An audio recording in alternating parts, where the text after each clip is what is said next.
Preciso te atualizar também sobre Marlon Freitas. Você sabia que o volante que faz sucesso pelo Botafogo estava praticamente acertado com o São Paulo até que pintou um veto? Importante, vou te contar quem o impediu de virar reforço tricolor. Quais são os dois alvos do São Paulo para 2025? O vídeo de hoje do canal do Nicola fala sobre reforços para o tricolor e para completar, tem as últimas do mercado, bastidores, finanças, o Red Bull Bragantino ladeira abaixo e muito mais. E aí pessoal, sou Jorge Nicola, bem-vindos a mais um vídeo do canal. Sempre bom ter vocês por aqui, sem perder tempo, só pedir para deixar like, se inscrever no canal e ativar todas as notificações. Prometo ficar de olho e qualquer mudança nessa história eu conto para vocês, beleza? Preciso atualizar agora sobre a situação do Red Bull Bragantino, que está escancarando sua crise técnica. O empate em 0-0 contra o Atlético Goianiense derrubou o Red Bull Bragantino para a zona de rebaixamento. Nesse momento o time é o 17º colocado, 36 pontos em 33 partidas. Juventude, o Criciúma e o Fluminense, os times acima do Red Bull Bragantino, aparecem com um ponto a mais. O problema é a crise técnica. Crise de resultados do Red Bull Bragantino. Quinto jogo seguido sem que o time de Bragança marque gols. 5 partidas sem balançar as redes na reta final do campeonato e esse é um enorme problema. Mas não para por aí. O Red Bull Bragantino não vence uma partida há 9 rodadas. Desde 1º de setembro contra o Bahia na vitória por 2-1. Detalhe mais importante ainda. O Red Bull Bragantino teve nas duas últimas rodadas os dois piores times do campeonato. 0-0 com o Cuiabá em casa, 0-0 com o Atlético Goianiense em Goiânia. Os próximos jogos dos mais complicados, São Paulo dentro de casa, Internacional fora, Cruzeiro em casa, Atlético Paranaense fora e Criciúma em casa. Tô para dizer para vocês que o Red Bull Bragantino vai colecionar sua primeira grande decepção desde que foi comprado pelo grupo Red Bull, rebaixamento para a Série B, certamente completamente fora dos planos lá atrás. Quando foi adquirido pela Red Bull, o Bragantino tinha a pretensão de garantir um título importante até o ano de 2026. Um lateral esquerdo e um meio atacante, essas são as prioridades do São Paulo quando o assunto é reforços para 2025. Já havia contado para vocês nesse sábado que Gabigol está completamente descartado. Quero me aprofundar nesses dois nomes que o Tricolor busca para a próxima temporada, com a lembrança de que se o Rafinha não ficar, o Tricolor também admite buscar mais um lateral direito. Mas, sem saber o futuro do Rafinha, hoje a busca se dá por 2 atletas apenas.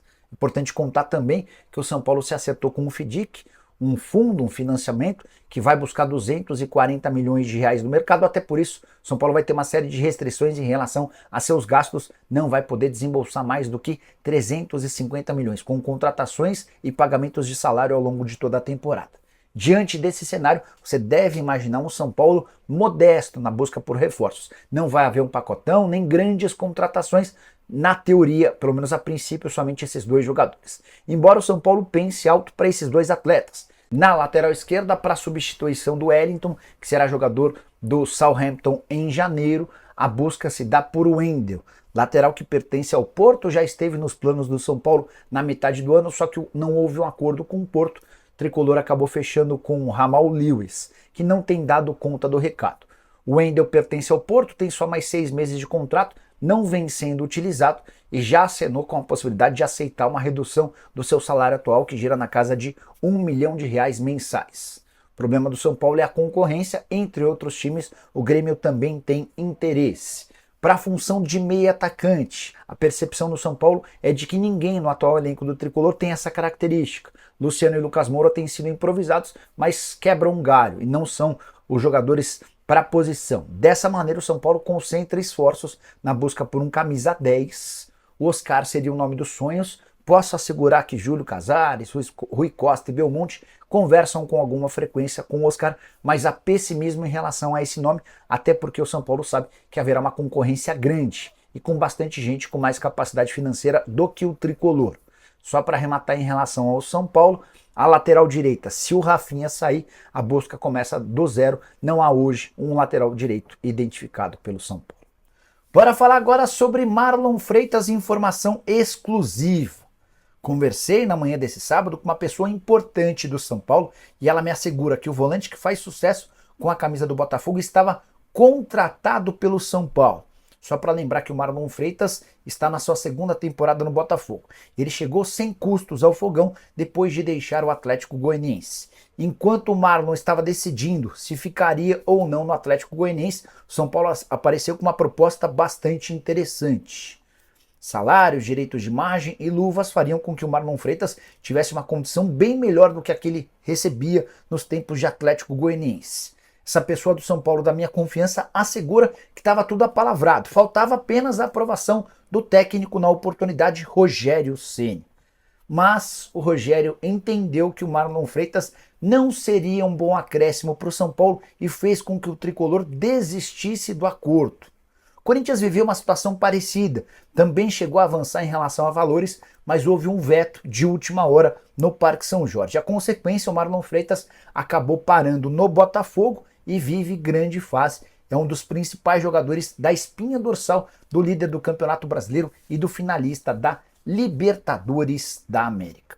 Só para completar, vale a lembrança de que o Marlon Freitas, além de ter chegado ao Botafogo sem custos, também está longe dos principais salários de jogadores da posição, não ganha mais, por exemplo, do que 400 mil mensais. O São Paulo vence no finalzinho com o gol do André Silva, Salvador, e afunda o Furacão na zona do rebaixamento. O Zubeldia, ele é o cara. Chega mais, eu sou o Chico Garcia, inscreva-se no canal. Confesso pra vocês que eu tava querendo uma vitória do São Paulo assim, ó.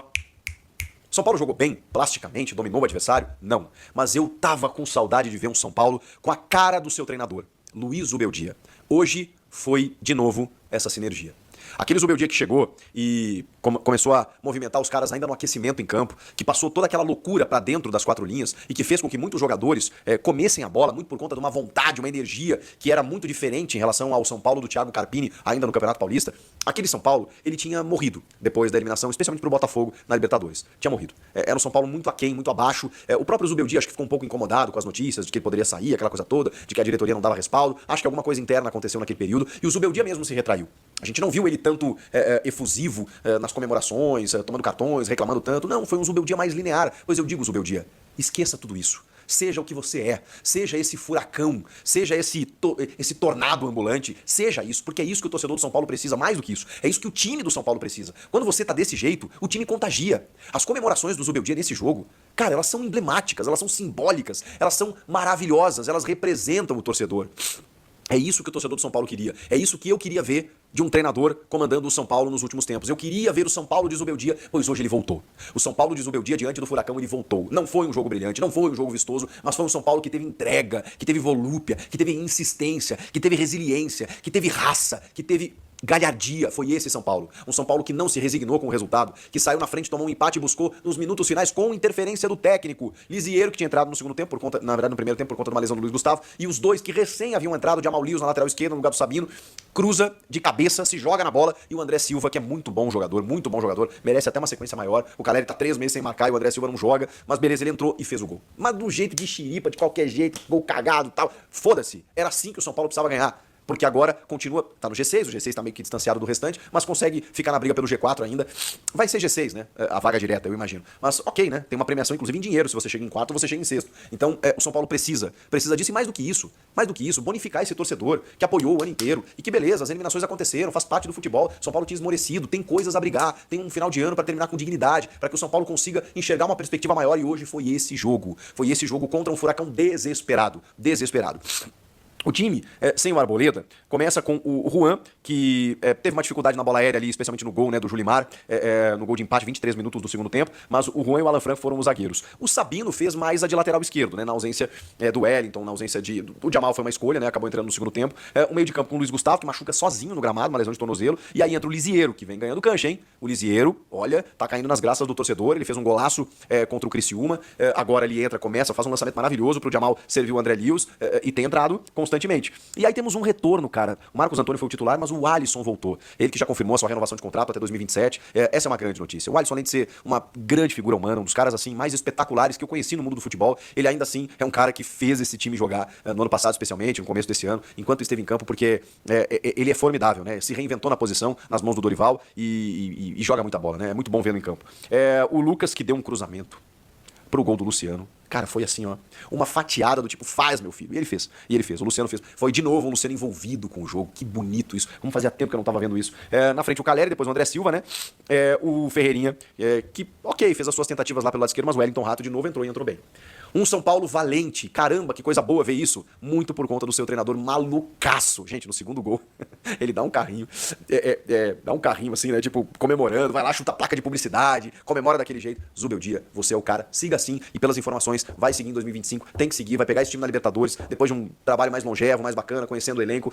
O Zubeldia pode levar o São Paulo a voos maiores. Ouçam o que eu estou dizendo. Esse elenco tem umas coisinhas ou outras para serem corrigidas. Mas ele é um elenco muito equilibrado, acima de tudo.